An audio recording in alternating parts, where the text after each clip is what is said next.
For me, my highlight of 2020 with National Youth Arts Wales has got to be my warm-up sessions with my tutors, just being able to see familiar faces again and starting to produce music. The highlight to me is just to be able to work through a pandemic where all theatres are closed, where opportunities are limited.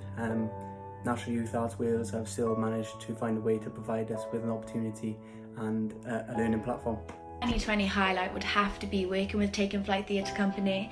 I found that opportunity amazing to see what they're doing and how they're helping others through theatre, and it really inspired me to do work like that. Being able to have everything online and access to online courses this year has been really important to me because my lifestyle has always revolved around music, and having some form of normality has been really, really great. What I'm hoping to do as a National Youth Arts Wales member is just to perform with my talented friends. There's nothing more that I want.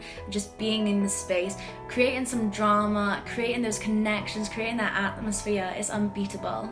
Next year, I'm really hoping for National Youth Arts Wales that we're going to be able to meet up as a group again, even if it's just outdoors, doing some warm-up sessions or anything like that. But either way, more online sessions would be great. It's just getting back into the routine of consistent music making. I think it's everybody's dream just to be back on a stage, to perform for people, and to bring that magic back into theatres that's been missing for so long. I'm so grateful that we still have Zooms, we can stay in touch. However, just performing in person, nothing beats it. And it's just going to be a magical experience, and I thoroughly look forward to performing with others and performing for others again.